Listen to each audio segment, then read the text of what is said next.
Peringatan keras buat semua anak rantau yang ada di Indonesia ini, mau dimanapun lu, mau di Jakarta, Depok, Bekasi, Tangerang, Bogor, mau di Kalimantan, mau di Papua, mau di Sulawesi, mau di Lampung, mau di Aceh, semua lu harus waspada. Jangan mudah percaya dengan loker-loker yang mengiming-imingi gaji besar tapi kerja tidak terlalu berat. Itu adalah ciri-ciri penipuan. Gue mau sedikit cerita.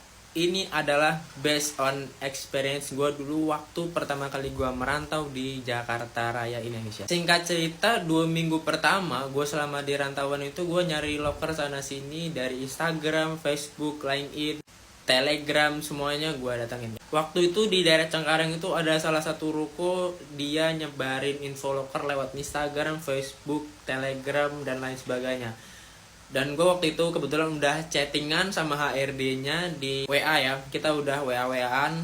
Gue udah kirim CV, udah gue kirim semua berkasnya lengkap, gue kirim. Akhirnya besokannya hari Kamis pagi gue disuruh datang ke kantornya dia. Dia bilang kantornya ada di komplek ruko di Cengkareng. Begitu gue sampai sana, gue parkir motor, langsung disambut sama security-nya. Dari awal datang itu gue udah firasat gue, feeling gue kan kuat ya. Gue udah berfeeling kayaknya tempat ini nggak beres. Soalnya gue baru datang aja di sana, security-nya langsung nyambut bilang gini sama gue, "Bang, di dalam gue boleh ngobrol ya. Duduknya dikasih jarak. Abang nggak boleh megang HP. HP-nya disimpan di dalam tas aja ya bang. Nggak boleh main HP di dalam kantor kita." Singkat cerita, gue sampai dalam. Akhirnya gue duduk sama yang lainnya. Bener-bener nggak tegur sapa sama karyawan yang lainnya. Kan semua pendaftar baru itu kan pasti pakai seragam hitam putih kan, sama bawa berkas di map warna coklat. Dan itu kita semua di dalam ruangan itu benar-benar diem, nggak ngapa-ngapain, sambil mikir sebenarnya kerjaan apa sih yang kita mau kerjain di sini nih. Di situ sambil bingung banget kan. Singkat cerita, gue dapat giliran dipanggil ke ruang HRD-nya. Kebetulan HRD-nya tuh cewek ya, gue lupa namanya siapa gitu. Karena udah 2 tahun lalu. Ini cerita nyata gue. Begitu gue masuk kantor, di situ gue belum sempat bilang apa-apa, langsung si ibu itu langsung ngejelasin semua detail tentang perusahaannya, terus cara gimana kerjanya. Ntar lo ditempatin di sini, nanti masnya bisa tempatkan di daerah sesuai domisili mas. Misalkan masnya di Jakarta Pusat, masih bisa di Jakarta Pusat, Jakarta Selatan, gimana pun. Dia bilang gajinya sekian, 5 juta sekian, uang makannya sekian, nanti kalau dalam bulannya sekian.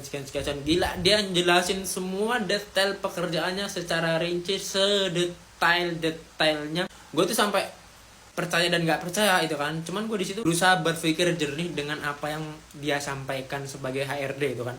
Dia tiba-tiba bilang gini, "Tapi masnya kalau mau lanjut ke tahap selanjutnya, mas harus menyerahkan uang sekian rupiah." Waktu itu dia minta sekitar 1.300.000 buat uang cek kesehatan, buat uang seragam, buat uang ini, supaya dia sebar semua uangnya itu. Nanti intinya kalau mas sudah masuk ke dalam kerjaannya, nanti uang mas kita kembalikan 100%. Dia bilang kayak gitu. Gue di situ udah nggak yakin karena gue orangnya itu kan sangat kritis. Gue tanyain, "Loh, kan kita mau kerja bu, kenapa kita harus ngeluarin duit sekian buat kerja?" Di situ gue udah mulai curiga. Gue di situ langsung keluarin HP gue live streaming di Instagram.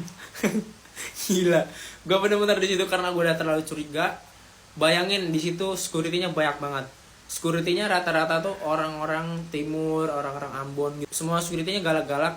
Gue di sini nggak rasis, tapi gue menjelaskan apa yang ada di dalam TKP di sana ya.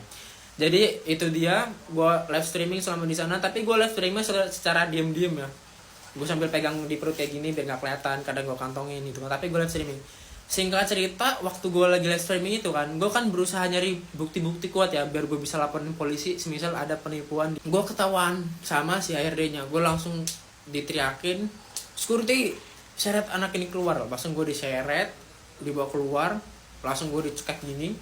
Gue langsung gue lepasin gini, "Pak, nggak bisa kayak gini pak." Gue keluarin HP gue liatin semua orang di situ pakai HP kamera gue kan lagi live streaming ya. Gue liatin semua mukanya, ini nih orang-orang yang kayak gini. Akhirnya gue diseret ke dalam ruang CEO-nya. Gila, bayangin, gue diseret dalam ruangan ininya yang punya kantor ya, lu bayangin. Gila, karena gue di situ udah bener-bener chaos banget di situ kan. Akhirnya di situ mediasi segala macam. Gue sendirian di situ ngelawan semua orang yang di dalam situ. Gue adu argumen di situ. Di situ pimpinannya tuh orang Jawa.